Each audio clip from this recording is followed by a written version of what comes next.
أعوذ بالله من الشيطان الرجيم.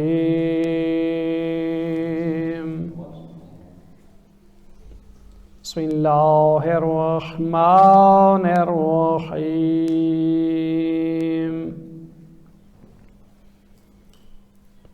إنا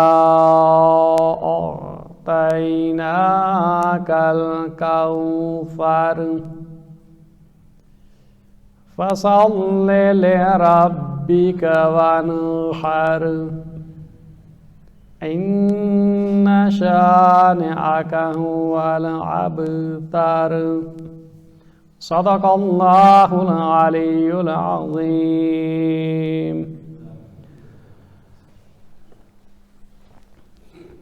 أعوذ بالله من الشيطان الرجيم.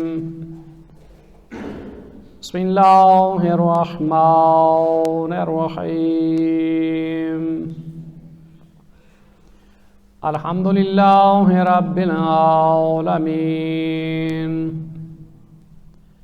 الصلاة والسلام على سيد الأولين والآخرين، على عبد المؤيد والرسول المسدد المصطفى الأمجد المحمود الأحمد أبي القاسم محمد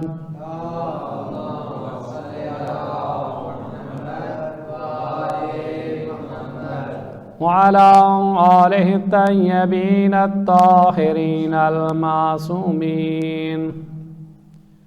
الذين أذهب الله عنهم الرجس وطهرهم تطهيرا.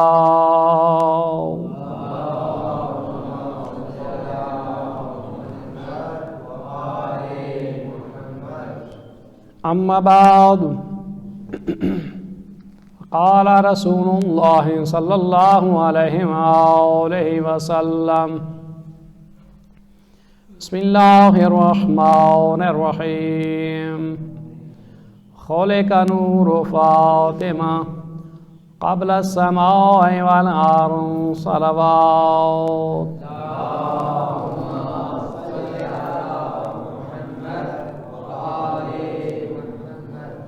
نعرہ تکبیر، نعرہ تکبیر، نعرہ رسالت، نعرہ رسالت، نعرہ حیدری، نعرہ حیدری. یا الہی بحق محمد وآل محمد، ہمارا یہ جشن اپنی بارگاہ میں قبول و منظور فرماؤ. یا الہی بحق محمد وآل محمد، ہماری تمام دلی حاجات پوری فرماؤ. یا الہی بحق محمد وآل محمد، جتنے بھی طلاب امتحانات دے چکے ہیں تمام کو امتحانات میں کامیابی عطا فرماؤ. یا الہی بحق محمد وآل محمد، ہم سب کے گھروں میں خیر و برکت نازل فرماؤ. امام کے ظہور میں تعجیل فرماؤ. امام کو ہم سے راضی و خوشنود فرماؤ. دعا کی قبولیت کے لیے مل کر صلوات.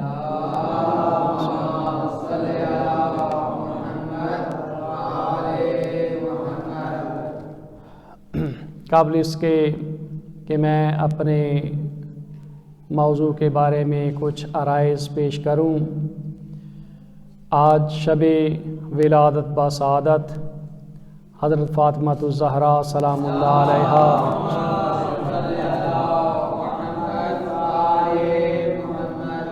اس مناسبت سے سب سے پہلے وقت کے امام عصر امام مہدی اجل اللہ تعالی فرجہ الشریف کی خدمت میں تمام مراجع عظام، مجتہدین عظام، تمام مومنین بالخصوص آپ تمام کی خدمت میں ہدیہ مبارکباد پیش کرتا ہوں. جیسا کہ میں نے پیغمبر اسلام کا ایک چھوٹا سا فرمان پیش کیا ہے کہ پیغمبر اسلام فرماتے ہیں خلق نور فاطمہ ان تخلق قبل السماء والارض، یعنی حضرت فاطمہ الزہرا سلام اللہ علیہا کا نور زمین و آسمان کی خلقت سے پہلے خلق ہوا۔ اب سوال چھٹے امام علیہ السلام سے ہوا کہ مولا جب حضرت زہرا سلام اللہ علیہا کا نور زمین و آسمان کی خلقت سے پہلے خلق ہوا تو یہ نور کہاں پر تھا؟ تو چھٹے امام فرماتے ہیں کہ یہ نور اس وقت یعنی عرش کے ساق پر تھا۔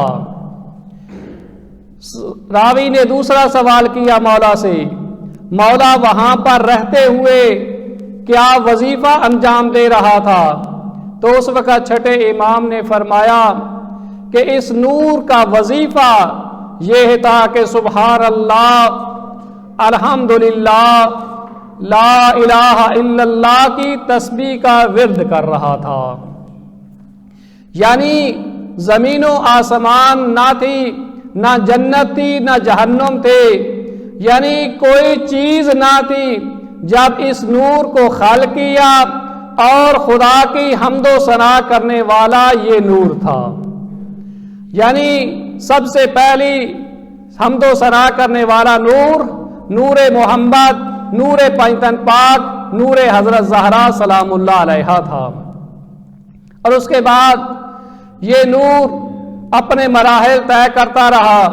یہاں تک کہ پیغمبر اسلام نے فرمایا کہ اللہ تعالیٰ نے میرے نور کو جب شگافتہ کیا تو میرے نور سے خدا نے عرش کو خلق کیا،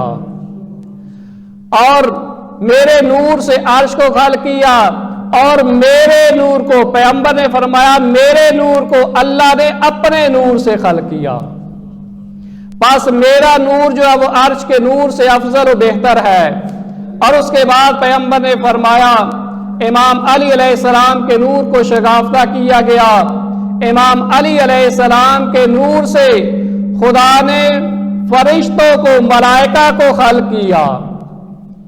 اور علی کا نور جو ہے وہ اللہ کے نور سے خلق ہوا۔ بس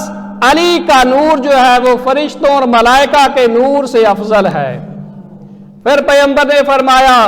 کہ حضرت زہرا سلام اللہ علیہا کے نور کو جب شگافتہ کیا گیا تو اس نور سے خدا نے زمین اور آسمان کو خلق کیا، اور حضرت زہرا کے نور کو خدا کے نور سے خلق کیا گیا۔ بس حضرت زہرا کا نور زمین و آسمان کے نور سے افضل و بہتر۔ پھر مزید پیغمبر نے فرمایا کہ جب امام حسن علیہ السلام کے نور کو شگافتہ کیا گیا تو اس سے سورج اور چاند کو خلق کیا گیا، اور حسن علیہ السلام کا نور خدا کے نور سے خلق ہوا۔ بس امام حسن علیہ السلام کا نور سورج اور چاند کے نور سے افضل ہے۔ پھر پیغمبر نے فرمایا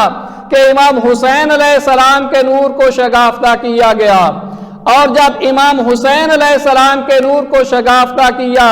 تو اس سے جنت اور حوروں کو خلق کیا گیا، اور حضرت زہرا کا نور پیغمبر کے نور سے خلق ہوا۔ پس حضرت زہرا کا نور جنت اور حوروں کے نور سے افضل و بہتر ہے۔ یہ پنجتن پاک کے نور کے شگافتہ ہونے سے یہ پوری کائنات خلق ہو رہی ہے، پوری کائنات خلق ہوئی۔ بس یہ سلسلہ ورد کا چلتا رہا، یہاں تک کہ پیغمبر اسلام کا عقد جو ہے وہ حضرت خدیجۃ الکبریٰ کے ساتھ ابھی طے ہونے پا رہا تھا کہ جناب خدیجۃ الکبریٰ نے اپنے ایک غلام کے ذریعے سے ایک پیغمبر اسلام کے بارے میں کچھ معلومات حاصل کی، تو خود جو ہے وہ پیغام بھیجا پیغمبر اسلام کے پاس کہ اپنے چچا ابو طالب کو ہمارے گھر جو ہے وہ رشتے کے طلب کے لیے، رشتہ لینے کے لیے بھیجیے۔ حضرت ابو طالب علیہ السلام آتے ہیں اور طے کرتے ہیں۔ جب طے پا جاتا ہے اب مسئلہ ہوتا ہے مہر کے حوالے سے، تو یہاں تک تاریخ یہ بتاتی ہے کہ حضرت خدیجہ الکبریٰ نے اپنے مال میں سے 4000 درہم جو ہے وہ پیغمبر اسلام کے پاس بھیجے کہ یہ آپ لیجئے، کیونکہ میں وہ ملکۃ العرب ہوں، جتنی مالیت کی مالک ہوں، اور اس کا مہر جو ہے وہ اتنا ہی قیمتی ہونا چاہیے، لہذا یہ ایک نئی چیز جو ہے وہ پیش کی کہ 4000 درہم خود بھیج کر کہا کہ یہ میرے لیے حق مہر جو ہے وہ معین کیا جائے گا۔ یہ 4000 درہم خود جو ہے وہ بھیجا، تو اس آج کل کے دور میں اس کی کیا حیثیت، لیکن اس دور میں 4000 درہم لاکھوں کے حساب سے حساب ہوتا تھا، بہت زیادہ اس کی قدر و قیمت تھی۔ بہرحال یہ طے پا گیا، عقد جو ہے وہ ہو گیا، یہاں تک کہ پیغمبر اسلام صلی اللہ علیہ وآلہ وسلم کو کا یہ جو عقد جو ہے وہ حضرت خدیجہ الکبریٰ کے ساتھ ہوا۔ اب یہ مشہور ہے کہ حضرت خدیجہ الکبریٰ کی پیغمبر کے ساتھ عقد کرنے سے پہلے 2 اور مقام پر عقد ہوا تھا۔ یہ کچھ جو چیزیں مشہور پائی جاتی ہیں، لیکن در حقیقت جو میں نے تاریخ میں پڑھا ہے کہ حضرت خدیجہ الکبریٰ کی پیغمبر کے ساتھ عقد ہونے سے پہلے کسی کے ساتھ کوئی عقد نہیں ہوا تھا۔ حضرت خدیجہ الکبریٰ جو ہے وہ اس وقت 28 سال یا 26 سال کی تھی، یا ایک روایت کے مطابق 40 سال کی تھی، اور پیغمبر اسلام 25 سال کے تھے، اور بالکل کنواری تھی جب پیغمبر اسلام کا عقد جو ہے وہ جناب خدیجہ الکبریٰ کے ساتھ ہو رہا ہے۔ یہ عقد ہوا، یہاں تک کہ عقد ہو گیا، اور ادھر سے خدا کی طرف سے وحی ہوئی پیغمبر اسلام پہ کہ اے رسول، خدیجہ الکبریٰ سے 40 دن کے لیے جدائی اختیار کرو۔ اب یہ جو پیغمبر اسلام نے 40 دن کے لیے حضرت ابو طالب علیہ السلام کے گھر میں گزارے، دن کو روزہ رکھتے ہیں، رات کو عبادت کرتے ہیں، افطار کے ٹائم پہ دروازہ کھول دیا جاتا ہے، جو چاہے آئے آ کر افطار کرے۔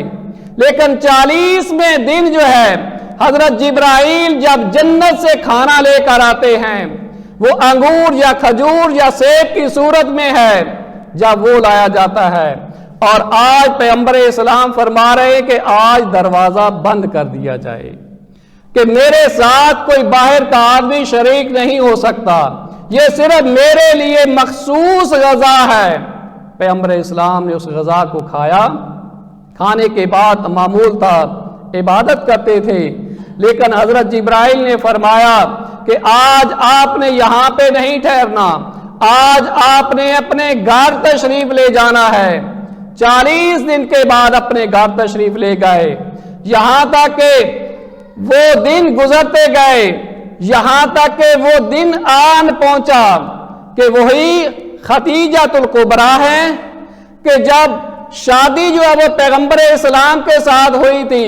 تو لوگ جو ہے وہ طعنہ دیتے تھے، ملکۃ العرب تھی، ایک یتیم کے ساتھ شادی کی ہے، اور یہ طعنے بار بار دیا کرتے تھے۔ لیکن وہی خدیجہ الکبریٰ ہر وقت پریشان رہتی تھی کہ کوئی شخص پیغمبر اسلام کو کوئی اذیت نہ پہنچائے، اسی غم میں رہتی تھی اور تنہائی کا احساس کرتی تھی، یہاں تک کہ وہ وقت آن پہنچا کہ وہی خدیجہ الکبریٰ ہیں جب اس نور سے حاملہ ہوتی ہیں تو تنہائی میں یہی شکم مادر میں جو بچہ ہے وہ حضرت خدیجہ الکبریٰ کے لیے مونس و محبت بنتا ہے، تنہائی میں حضرت خدیجہ الکبریٰ کے ساتھ باتیں کیا کرتا ہے، یہاں تک کہ اس راز کو حضرت خدیجہ الکبریٰ نے مخفی رکھا۔ ایسے ہی اچانک پیغمبر اسلام گھر میں آئے، دیکھا حضرت خدیجہ الکبریٰ کے پاس کوئی شخص موجود نہیں ہے، لیکن حضرت خدیجہ الکبریٰ کسی کے ساتھ محب گفتگو ہیں۔ اب اس منظر کو جب دیکھا تو پیغمبر اسلام نے بالآخر پوچھ لیا، اے خدیجہ کس کے ساتھ محب گفتگو تھی؟ دیکھنے میں کوئی آدمی نظر نہیں آ رہا۔ تو اس وقت حضرت خدیجہ الکبریٰ نے فرمایا، یہ جو شکم ماد میرے شکم میں جو بچہ ہے یہ تنہائی میں میرے ساتھ میرا مونس ہوتا ہے، میرے ساتھ گفتگو کرتا ہے، مجھے تسلیاں دیتا ہے، میری حوصلہ افزائی کرتا ہے۔ تو اس وقت پیغمبر اسلام نے فرمایا مجھ پر حضرت جبرائیل علیہ السلام نازل ہوئے تھے اور کہا کہ یہ جو آپ کے بچہ پیدا ہونے والا ہے یہ ایک بچی ہے کہ یہ پاک و پاکیزہ ہوگی اور اس سے آپ کی نسل کا سلسلہ جاری ہوگا اور اسی سے امامت یعنی 11 امام پیدا ہوں گے۔ یہ وہ بچی ہے جو معمولی بچی نہیں ہے، یہاں تک کہ وہی بچی جب وقت ولادت آتا ہے، ولادت کا وقت آتا ہے، خدیجہ الکبریٰ نے پیغام بھیجا کہ جاؤ قریش کی خواتین کو، ہاشمی خواتین کو بلاؤ میری مدد کے لیے۔ جب پیغام بھیجا تو آنے کے لیے ایک بھی تیار نہ ہوئی کہ آپ نے ایک یتیم کے ساتھ شادی کی ہے، ہم آپ کی مدد کرنے کے لیے تیار نہیں ہے۔ یہاں تک کہ اس خبر کو سن کر جناب خدیجہ الکبریٰ نے غم کا احساس کیا۔ اتنے میں اللہ کی طرف سے 4 جنتی خواتین آتی ہیں جو حضرت خدیجہ الکبریٰ کی آ کر مدد کرتی ہیں، اور جیسے ہی حضرت فاطمہ الزہراء سلام اللہ علیہا کی ولادت ہوتی ہے اس وقت یہ 4 جنتی خواتین موجود ہیں اور ادھر سے 10 حوریں جنت سے آتی ہیں، آب زمزم لے کر آتی ہیں اور سفید قسم کے کپڑے لے کر آتی ہیں۔ آب زمزم کے ساتھ حضرت زہرا سلام اللہ علیہا کو غسل دیا گیا، وہ سفید پوشاک پہنائی گئی، اور اس کے بعد جنتی خواتین نے فرمایا کہ کوئی گفتگو کرو۔ وہ بچی حضرت زہرا سلام اللہ علیہا کی شکل میں پہلا کلام جو زبان پہ جاری کرتی ہیں فرماتی اشہد اللہ الہ الا اللہ وحدہ لا شریک لہ واشہد ان محمدا ابی رسول اللہ۔ یہ گواہی دیتی ہیں حضرت زہرا سلام اللہ علیہا، اور اس کے بعد حضرت زہرا کے کئی نام ہیں، ان ناموں میں سے ایک نام فاطمہ ہے۔ فاطمہ کا معنی ہے جہنم کی آگ سے بچانے والی، جہنم کی آگ سے نجات دلانے والی۔ یہ وہ فاطمہ الزہراء سلام اللہ علیہا ہے۔ یہاں تک کہ اپنے بچپن کا دور گزارا، شادی ہو گئی، شادی کے بعد ماں کا کردار ادا کیا۔ اب دیکھنا یہ ہے کہ بہت سی بچیاں ایسی ہوتی ہیں جو اپنے بچپن میں اپنے اس بچپن کو کا لحاظ جو ہے وہ اخلاقی حوالے سے، تربیت کے حوالے سے نہیں رکھ سکتی۔ اگر کوئی بچی بچپن میں اپنی تربیت اچھے طریقے سے کر لیتی ہے تو وہ شادی کے بعد شوہرداری اچھے انداز میں نہیں کر پاتی۔ ہو سکتا ہے کہ کوئی خاتون جو ہے وہ اپنے شوہر کے ساتھ سخت کلامی کرتی ہو، بد اخلاقی کے ساتھ پیش آتی ہو، کسی اور انداز میں پیش آتی ہو، وہ اچھے انداز میں اپنے شوہرداری نہیں کر سکتی۔ اور ہو سکتا ہے کہ خاتون اپنی شوہرداری اچھی کر رہی ہو لیکن ماں کا کردار اچھا نہ کر سکتی ہو، ماں کا کردار جو ہوتا ہے وہ اچھا نہ کر سکتی ہو، اور ہو سکتا ہے کہ اولاد کی تربیت کرنے میں ماں کا کردار بھی اچھا کر رہی ہے لیکن خانہ داری کے حوالے سے وہ اچھی نہ ہو، یعنی خانہ داری کے حوالے سے سستی کرتی ہو اور صحیح صفائی ستھرائی کے حساب سے یا کھانا پکانے کے حساب سے سستی کرتی ہو۔ اور یہ چیزیں بھی ہو سکتا ہے کہ کسی خاتون میں پائی جائیں، اور ہو سکتا ہے کہ خاتون اخلاقی حوالے سے اس کا اخلاق اچھا نہیں ہے اور اس کی تربیت اچھی نہ ہوئی ہو۔ اور اسی طرح ایک ایسی خاتون یہ بھی ہو سکتا ہے کہ ایک اجتماع کے حوالے سے خاتون وہ کیسے جو ہے وہ لوگوں کو ڈیل کرتی ہے، خواتین کو ڈیل کرتی ہے، ہو سکتا ہے وہ اچھا کردار اس میں اپنانا سکتی ہو۔ اچھا کردار نہیں کر سکتی، یا ہو سکتا ہے کہ خاتون سیاسی حوالے سے سیاسی پلیٹ فارم پہ جا کر وہ خواتین کو اچھی گائیڈ نہ کر سکتی ہو۔ یعنی یہ ساری چیزیں مرحلہ بے مرحلہ گزارتے جائیں، دیکھتے جائیں۔ اگر ان سب کے لیے نمونہ عمل آپ دیکھنا چاہتے ہیں تو وہ حضرت فاطمہ الزہرا سلام اللہ علیہا کی شکل میں ملے گی، کہ اگر بیٹی کے حساب سے دیکھا جائے تو بیٹی کا ایک ایسا کردار ادا کیا کہ یہاں تک کہ پیغمبر اسلام گھر میں تشریف لاتے ہیں، کھڑے ہو کر استقبال کرتی ہیں اور آگے بڑھ کر ہاتھ کا بوسہ لیتی ہیں، یہاں تک کہ حضرت زہرا پیغمبر کے پاس جاتی ہیں بیٹی ہونے کے حیثیت سے ہی، لیکن پیغمبر اسلام بھی آگے بڑھ کر استقبال کرتے ہیں، ہاتھ کا بوسہ لیتے ہیں، اتنے قدر کرتے ہیں، احترام کرتے ہیں۔ شوہرداری کے حوالے سے دیکھا جائے تو ایسی شوہرداری حضرت زہرا سلام اللہ علیہا نے کی ہے کہ وہ علی جیسا امام بھی یہ کہتے ہوئے نظر آتا ہے کہ مجھے اگر جتنے بھی دکھ جو ہے وہ مجھے جنگ میں ملے ہوں یا باہر لوگوں نے اذیتیں دی ہوں، جیسے ہی میں گھر میں آ کر زہرا کو دیکھتا ہوں مجھے سکون مل جاتا ہے۔ ایسی شوہرداری کی ہے۔ اور ماں کے کردار کے حوالے سے اگر دیکھا جائے تو کیسی ماں بن کر امام حسن و حسین جیسے کے لیے ماں بن کر ماں کا کردار اپنایا کیا ہے۔ یعنی ماں کا کردار دیکھیں کہ چکیاں پیس پیس کر جو ہے وہ ان کی تربیت کر رہی ہیں، اخلاقی حوالے سے بہت اچھے انداز میں تربیت کر رہی ہیں، اور پرورش کے حوالے سے یعنی امام حسن امام حسین جیسے فرزند دیے، جناب زینب سلام اللہ علیہا اور جناب ام کلثوم جیسی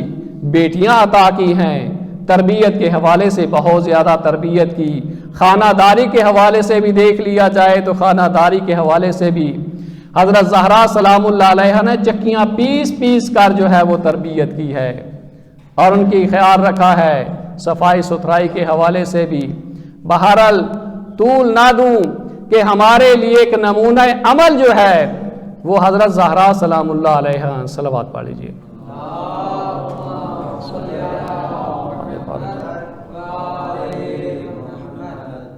بس میں بالکل اختصار کے ساتھ اپنی منزل کی طرف بڑھوں گا کہ ہمارے لیے حتیٰ کہ تمام خواتین کے لیے جو نمونہ عمل ہیں وہ حضرت فاطمہ الزہرا سلام اللہ علیہا ہیں، تمام جنتی خواتین کی سید و سردار ہیں۔ حضرت مریم سلام اللہ علیہا بے شک ایک نبی کی ماں ہے، لیکن وہ اپنے دور کی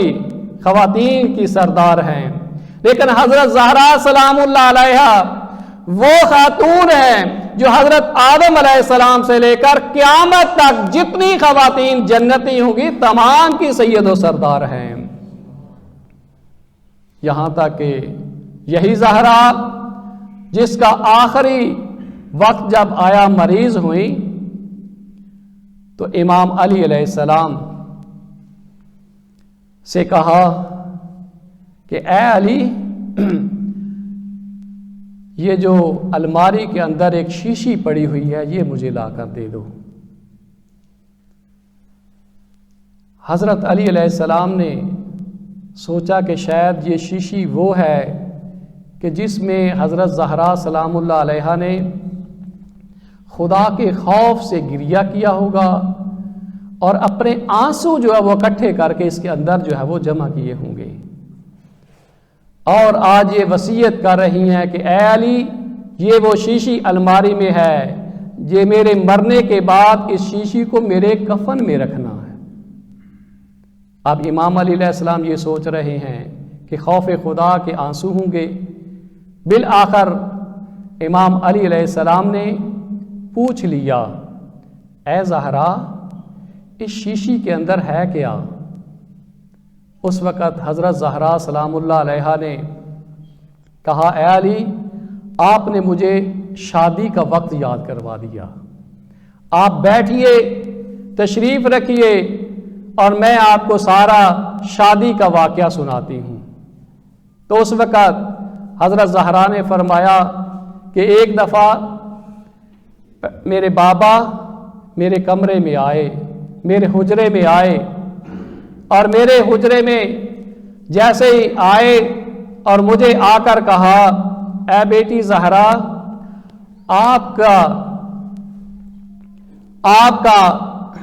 آپ کی میں شادی جو ہے علی کے ساتھ طے کر آیا ہوں، اور 400 حق مہر پر 400 حق مہر پر علی کے ساتھ آپ کی شادی جو ہے وہ طے کر آیا ہوں۔ اس وقت حضرت زہرا نے فرمایا، اے بابا، میں علی کے ساتھ شادی کرنے پہ تو راضی ہوں، لیکن اس حق مہر پہ راضی نہیں ہوں۔ اس وقت پیغمبر اسلام نے فرمایا کہ اے بیٹی، اس حق مہر پہ اگر راضی نہیں ہوں تو اتنا کہا، اور ابھی اس حجرے سے باہر ایک قدم باہر تھا، ایک اندر تھا، یہاں تک کہ حضرت جبرائیل علیہ السلام نازل ہوئے اور آ کر کہا کہ خداوند متعال کی ذات تجھ پہ سلام بھیج رہی ہے اور فرما رہی ہے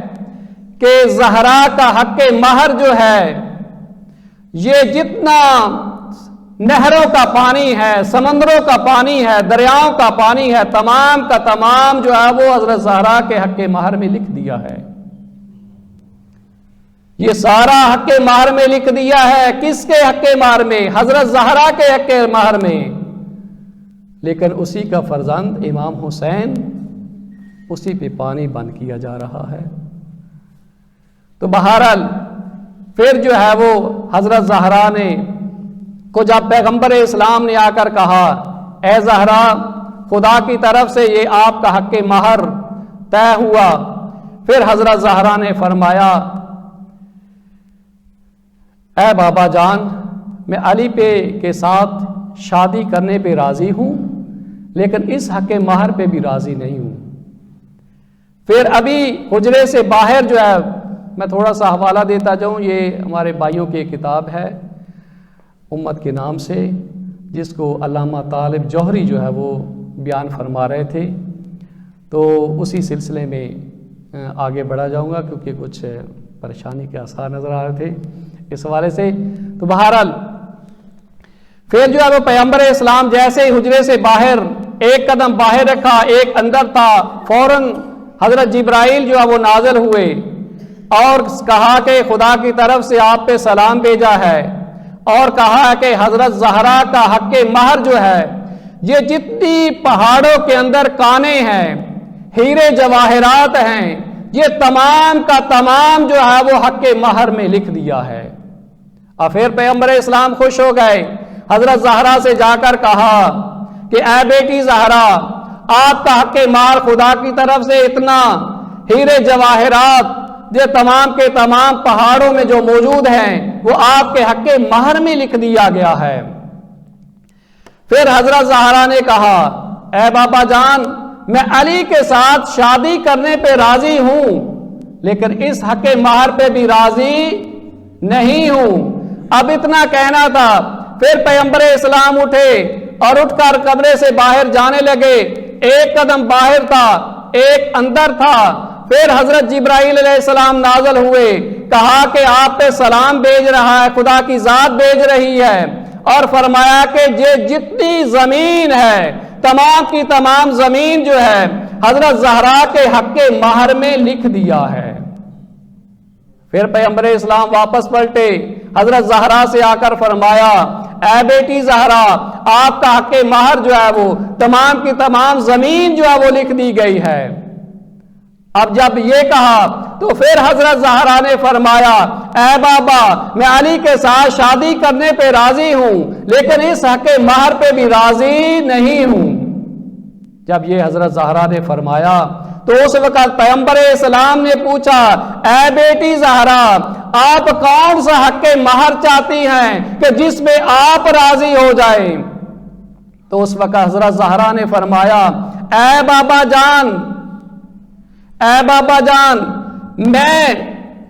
اے بابا جان، آپ آدھی رات کو